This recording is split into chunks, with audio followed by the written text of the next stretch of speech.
The hike interrupted. The helicopter's rotors churned the thin mountain air as Penelope disembarked onto the flattened earth that served as a landing. A curt nod, a pilot's thumbs up, then the machine roared back to life, leaving her to the soughing pines and the crunch of shale beneath her custom-made boots. Rough mountain, indeed. The air beat with a clean, sharp tang of damp earth and resin. Adjusting her backpack, she found the weight of its meticulously chosen contents strangely comforting. She consulted a map, tracing the route to Eagle Peak with a perfectly lacquered nail. 3 hours, the guide had promised. 3 hours of blessed solitude before she was once more consumed by press junkets and boardroom battles. She started down the trail, it snaking through a thick carpet of ferns and mossy stones.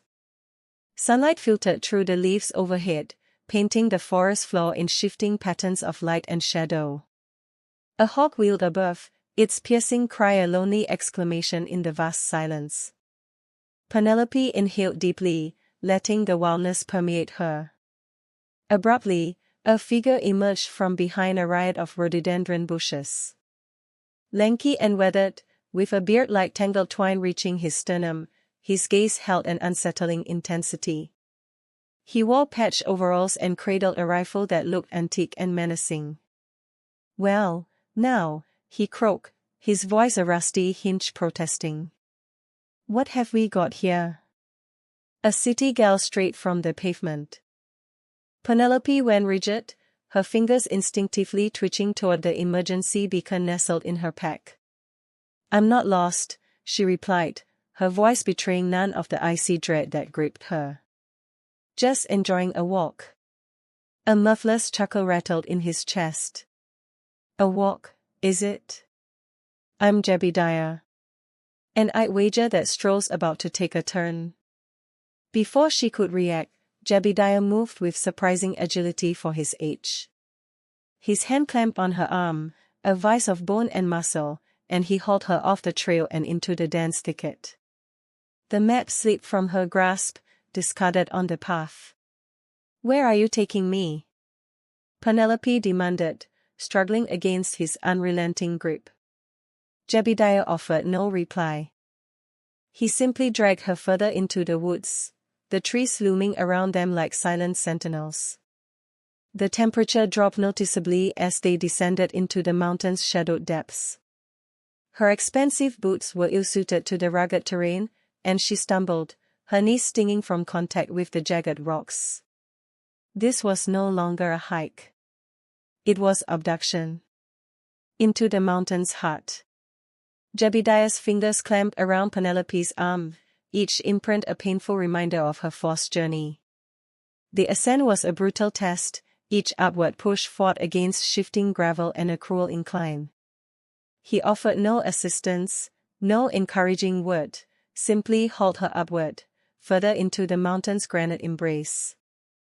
The atmosphere thinned, a frigid caress against her bare skin, while the sprawling city below became a distant, glittering irrelevance. "Move it," he rasped, his breath sawing in his chest, his gaze focused on some invisible point high above. Penelope faltered, her fashionable boots utterly impractical on the treacherous slope. Where are you taking me?" she choked out, her lungs burning with each shallow breath. "To a sanctuary untouched by your kind," he finally spat, his voice laced with resentment. "A place beyond the reach of your concrete and steel ambitions." They reached a precarious ledge, concealed by a screen of stunted pines. With a rough shove, Jebediah propelled her forward, revealing a yawning abyss in the rock face, the cave's entrance. A cool, musty odor billowed out, mingling with the crisp scent of pine needles and weathered stone. From his pack, he retrieved a sputtering oil lamp, painting the cave mouth with long, erratic shadows. "Get in," he commanded, the sound echoing in the confined space. Penelope hesitated, a tremor dancing along her spine, unrelated to the biting air. The atmosphere within felt heavy with age. As they pressed onward, the lamp-illuminated walls etched with elaborate carvings. Bizarre symbols, complex spirals, and stylized figures cavorted across the stone, whispering a tale forgotten by time.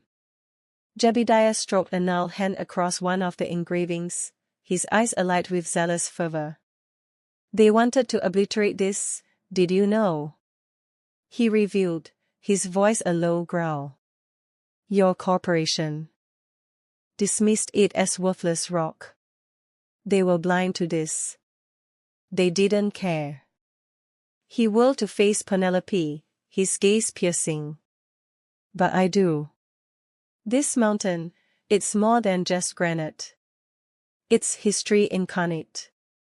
It's hallowed. A call for help. Bob checked his watch again. 6:17 p.m. Penelope should have been back from her exploring hours ago. He'd half expected her to be glued to her phone, barking orders at her minions, but the silence was now more unsettling than her usual executive clamor. He wandered over to the mouth of the cave, the biting wind whipping at his face. Penelope, he yelled, his voice swallowed by the vast emptiness of the mountainside. Nothing. He swore under his breath. Stubborn woman. Back inside, the flickering lantern light cast long, dancing shadows. He grabbed his satellite phone, the cold metal a stark contrast to his sweaty palm. He hesitated only a moment before punching in the Tomb Guard's emergency number. 3 rings. Then, a crisp, professional voice. Tomb Guards, Petrova speaking. This is Bob. Just Bob. I'm with Penelope Sterling. She's missing. Last seen near Rough Mountain. He rattled off the coordinates as best he could remember them. Missing how, Bob? Anya Petrova's voice was calm, but Bob could hear the gears turning in her head. She went for a walk. Hours ago. Hasn't returned. I've searched the immediate area. His voice cracked slightly. Understood. Stay put, Bob. We're mobilizing. The line went dead. Anya Petrova slammed the phone down on her desk. Team Alpha, briefing room. Now. Her voice echoed through the Tomb Guard's headquarters. Within minutes, the room buzzed with activity. Maps were unfurled, equipment checked, and strategies discussed. Anya pointed to a marked location on a topographical map. Penelope Sterling. Billionaire CEO. Last seen in this vicinity. Possible kidnapping. Time is critical. Let's move. The team erupted in a flurry of control chaos, the air thick with adrenaline and purpose. The hunt was on. The Tomb Guards arrived. The chopper blades swamped their final protest before settling into silence. Anya Petrova, Tomb Guard's insignia glinting on her tactical vest, dropped to the rocky ground, the impact absorbed by her specialized boots. Around her, the rest of her team followed suit, a symphony of clicks and thuds as they unloaded their gear, grapnel guns, thermal scanners, and enough rope to rappel down the Burj Khalifa twice over. All right, people, let's move, Anya commanded, her voice cutting through the mountain air. Penelope Sterling isn't going to wait for us. They spread out, Anya taking point. The air was thin and carried the scent of pine and damp earth. Following the faint digital signal emanating from Penelope's implanted tracker, they navigated through dense thickets and up precarious inclines. Signs of passage, Marcus, the team's tracker, called out, pointing to a snapped twig and a disturbed patch of moss. Rough, hurried. Definitely our guy. The terrain grew steeper, the rock slick with moisture. Anya consulted her wrist-mounted GPS trackers leading us into that ravine. Let's be careful. As they descended into the shadowed depths, Anya spotted it, a tripwire, almost invisible against the grey stone.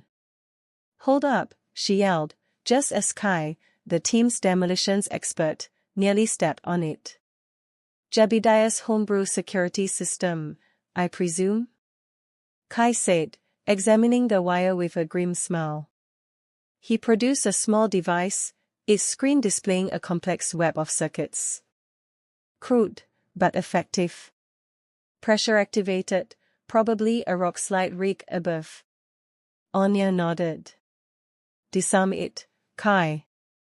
Let's not give our friend the satisfaction. With practiced ease, Kai bypassed the trigger, severing the connection. A collective sigh of relief swept through the team. But Anya knew this was just the beginning. Jebediah was resourceful, and Rough Mountain was his domain. The hunt had begun. Cave connections.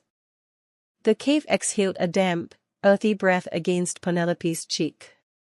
She ran a hand along the cool, slick stone wall, the uneven surface a stark contrast to the smooth glass of her office tower. Jebediah had disappeared deeper inside, leaving her by the meager fire. Fine. She'd explore herself. She ventured past the fire's flickering reach, the darkness thickening like ink. The air tasted of minerals and something else, something wild. A faint clicking sound echoed, growing louder as she moved.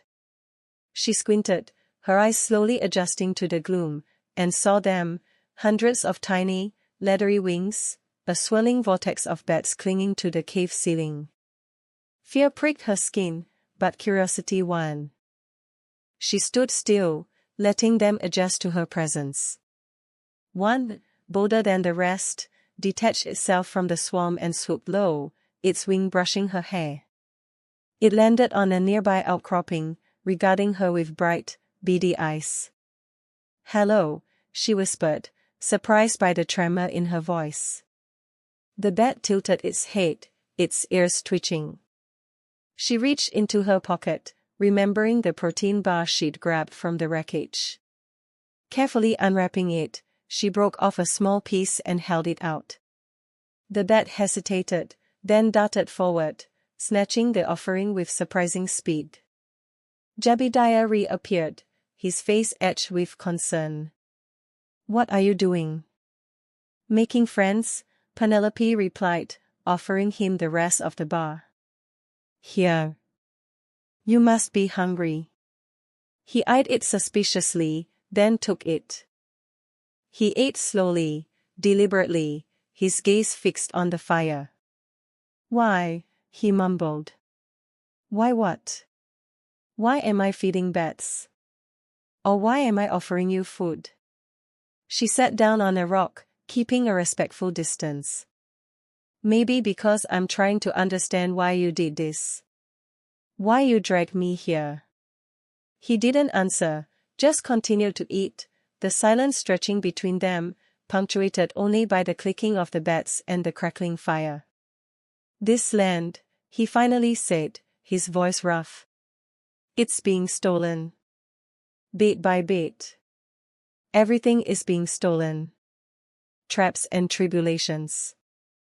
The air grew thick with the scent of dust and something acrid, like burnt copper. Jebediah was getting creative. Anya squinted at the corridor ahead. Fine strands of what looked like spider silk crisscrossed the passage, almost invisible in the gloom. "Pressure plates," she muttered, more to herself than the team. "And sonic tripwires. Damn it, Jebediah." Klaus, the team's demolitions expert, shifted his weight, the metal plates of his armor clinking softly. "Sonic? That's new."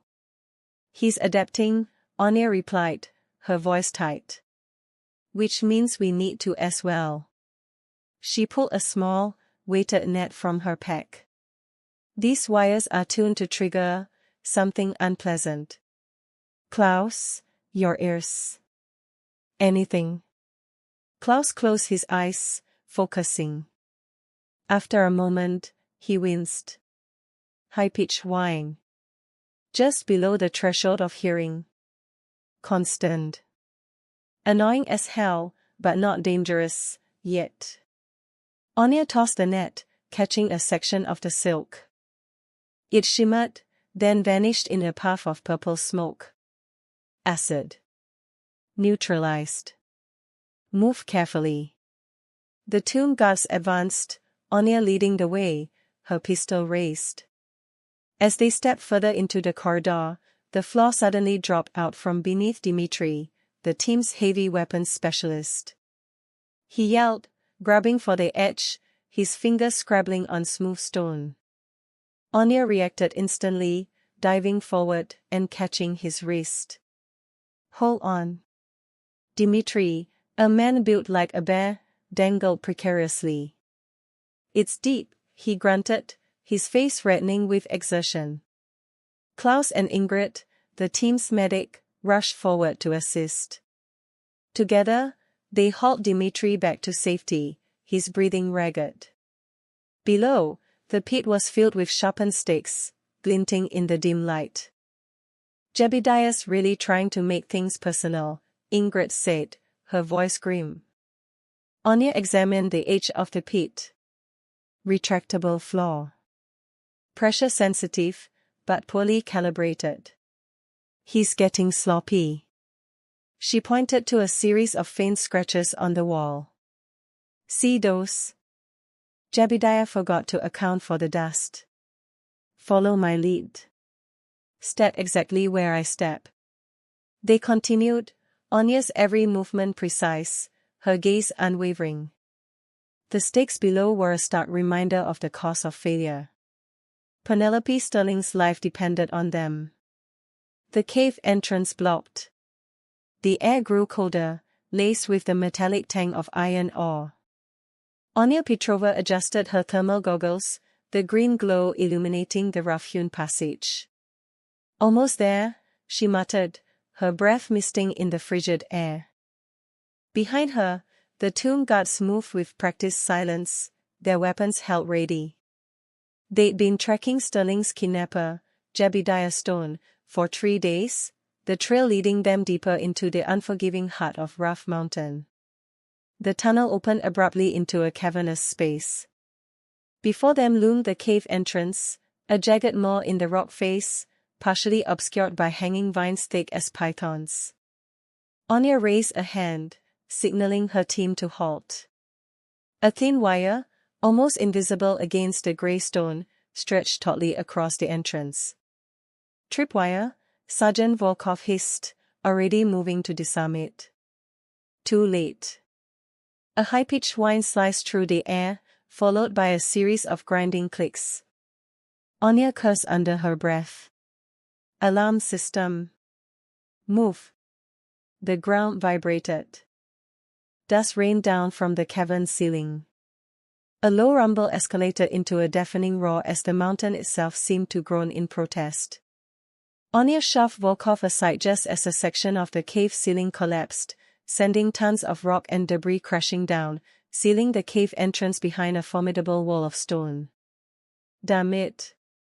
Anya yelled, her voice barely audible over the din. She coughed, spitting out grit. The air was thick with dust, making it difficult to see. Report. Entrance completely blocked, Captain, Volkov shouted back, his face grim. No way through without explosives. Anya slammed her fist against the newly formed rock face. Stone had anticipated them. He'd booby-trapped the entire area.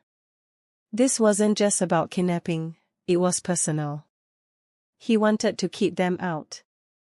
But why? What was so important inside that cave? She met Volkov's gaze, a silent understanding passing between them. They would find a way in. Sterling's life depended on it. Confrontation and understanding. Anya swore under her breath. The rock slide Jebediah had triggered was more extensive than she'd anticipated. Tons of granite blocked the cave entrance, a jagged monument to his desperation. Thermite charges are too risky, she muttered, pacing before the stony barricade. Could collapse the whole damn cave. She scanned the area, her gaze snagging on a cluster of tightly packed pine trees clinging to the hillside. An idea sparked. "Sergei, with me," she barked, already moving towards the trees. "We are going to lever this mess apart, old school." They felled the pines with brutal efficiency, trimming the branches to create makeshift battering rams. It was backbreaking work, the air thick with the scent of pine and Anya's relentless determination. Finally, with a collective grunt, they rammed the first log into a weak point in the rock slide.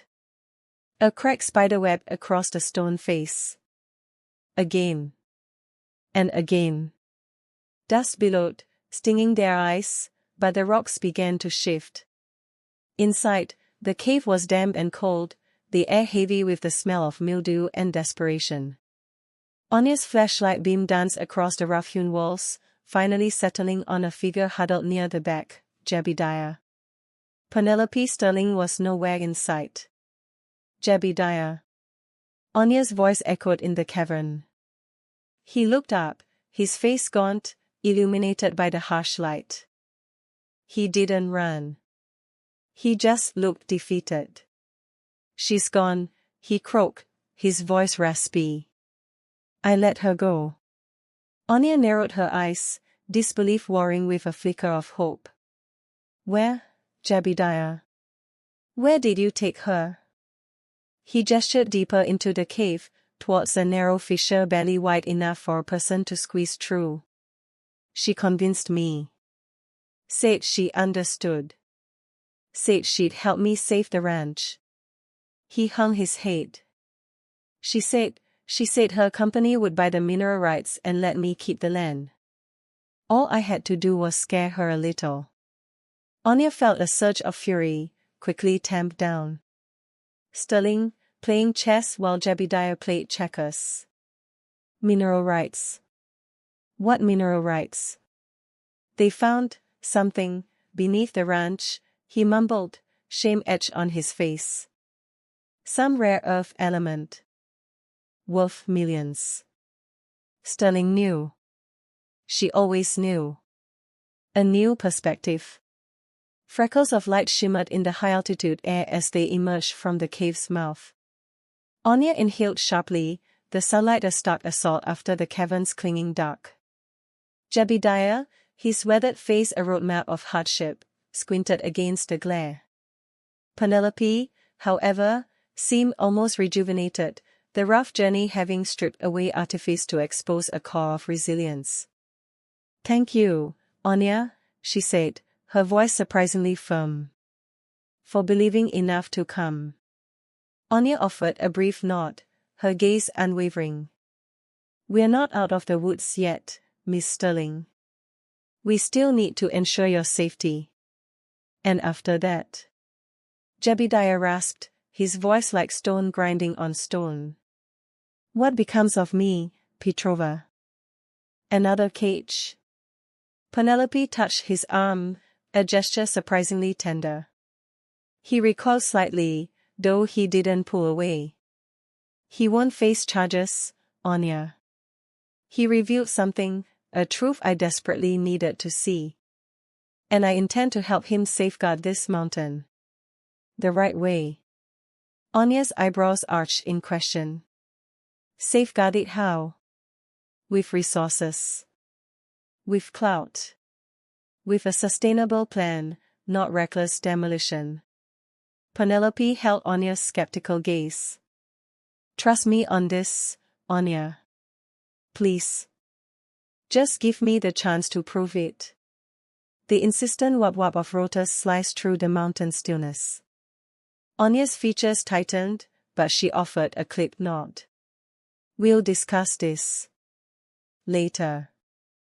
The helicopter sat waiting in a rough clearing hacked into the slope. A gust of wind buffeted them as they boarded, the engine noise obliterating conversation.